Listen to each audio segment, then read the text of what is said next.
Have you ever heard of the term regenerative agriculture before? Sustainable or regenerative agriculture has become a hot topic recently, as concerns about climate change and food security continue to grow. How can we reduce our overall carbon footprint and even remove CO2 from our atmosphere, while also continuing to provide for our growing population? Today, we introduce agroforestry, an innovative practice that has a large potential to both sequester carbon and improve soil health. Join us on a virtual walking tour as we explore agroforestry in the Netherlands. Welcome to Anna's Garden, a small food forest at the University of Amsterdam.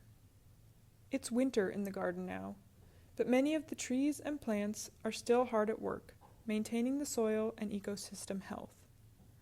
At the first stop of our tour, we'll introduce the concept of agroforestry as an agricultural practice. Agroforestry, or agricultural forestry, is a practice that involves growing trees or shrubs along with traditional crops or with livestock, such as cows or chickens. Trees can be grown in rows, grids, or in more natural arrangements with multiple layers of vegetation. In terms of benefits, planting trees on agricultural lands can create multi-purpose systems, providing fruits, nuts, timber, and even recreational spaces. Ecosystem services provided by tree systems are numerous.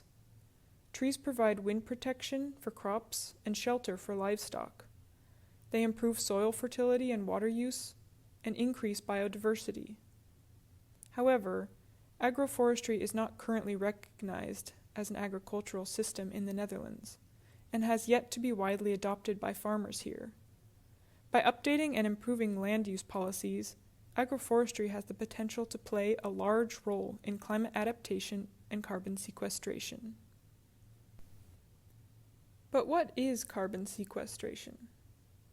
At the next stop of our tour, we will discuss how agroforestry can reduce CO2 in the atmosphere and contribute to Dutch climate goals. The Netherlands emits 168 megatons of CO2 every year, and Dutch agricultural activity contributes to 16% of those total emissions through microbial decomposition and the release of CO2 through respiration. The climate goal set by the Netherlands aims to reduce greenhouse gas emissions by 55% by 2030.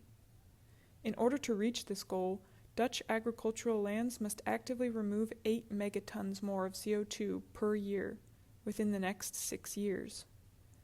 This is where agroforestry comes in. Carbon sequestration is the process through which CO2 in the air is captured and stored in soils, plants, rocks, or water. In agroforestry systems, carbon is taken up by the trees, shrubs, and crops and transformed to organic matter. The carbon can be stored in the above-ground parts of trees, such as in their branches, trunks, and leaves, and in the soil, as leaf litter, root exudates, and other organic matter.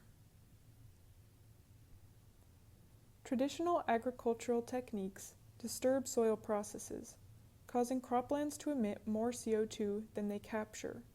And although natural grasslands sequester CO2, when dairy cows graze these areas, far more carbon is released into the atmosphere than is stored.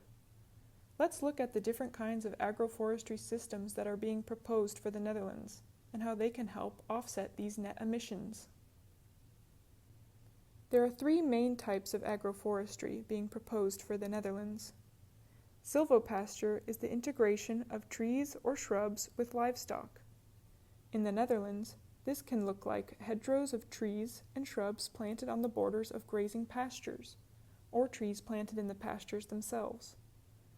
The trees can provide shelter and shade for cows, and some tree species can provide fodder, reducing the amount of land needed to grow feed for livestock.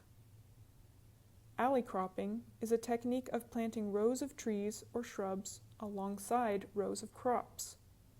The proximity of trees can be beneficial to crops by providing windbreaks, moderating temperature, improving water retention, and increasing organic matter and nutrient availability. The trees themselves can also diversify farm income by providing fruits, nuts, or wood.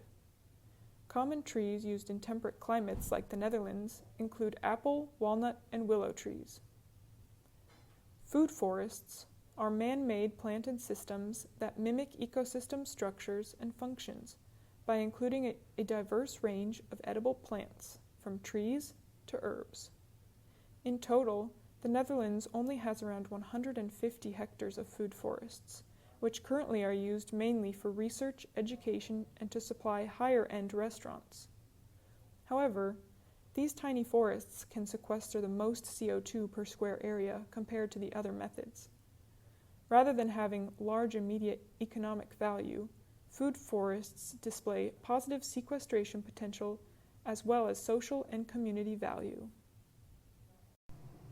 Agroforestry in the Netherlands is still in the first phases of research and development. Let's take a quick trip to Farm of the Future, a Dutch research project, to talk to an expert on their agroforestry experiments. And the agroforestry here, could you explain a little bit about what you are doing here? What type? Yeah, so we are having a silver-arable agroforestry system here, where we are working with, well, one of the main functions we are exploring here is the windbreak function of the trees onto our arable crops. So we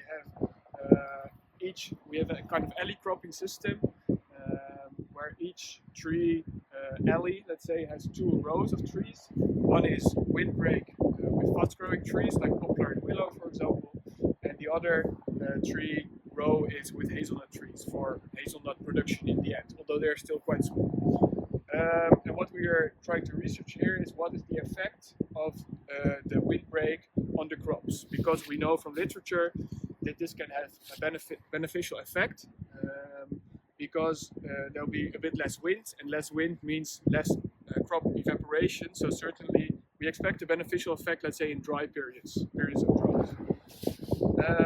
What we're also monitoring here, so we're monitoring the effect of trees and crops, we're monitoring biodiversity in the tree row and also the biodiversity moving into the crop rows, and we're monitoring carbon sequestration. Do you think it could be a solution in the climate goals of the Netherlands? I think it can definitely contribute. What the nice thing is about carbon sequestration with trees, for example, instead of carbon sequestration in soils, is that you can actually, well, it's very transparent. You can actually see that carbon is stored. If trees grow, part of their biomass is carbon, let's say, because of photosynthesis. So more trees and bigger trees will be more carbon stored. But one of the main cruxes in this carbon that you store in trees, if you want to store it for the long term, will be that you have to consider what to do when these trees are too big, or at some point you want to chop them or want to let them regrow to obtain this growth rate, let's say. But what do you do with the woody biomass then? Can you actually use it as building material, construction material? Then the carbon can be stored for longer term.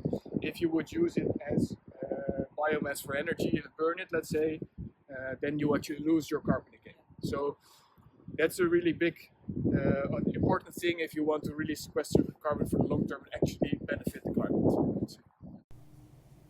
Due to research projects like Farm of the Future and growing enthusiasm for agroforestry in the Netherlands, there are Dutch networks attempting to provide resources and subsidies to encourage farmers to build agroforestry systems.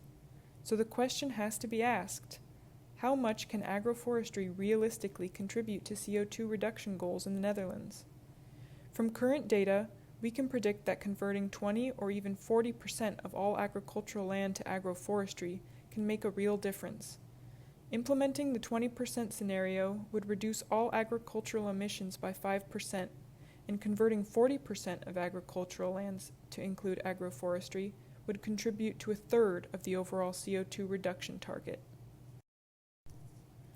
Although agroforestry has the potential to help contribute to the Dutch climate goals, realistically, the country needs to actively reduce its industrial and agricultural inputs, as well as invest in a diverse range of solutions to lower CO2 concentrations. But this still doesn't take away from the fact that agroforestry can have huge benefits to the soil, the ecosystem, and to us.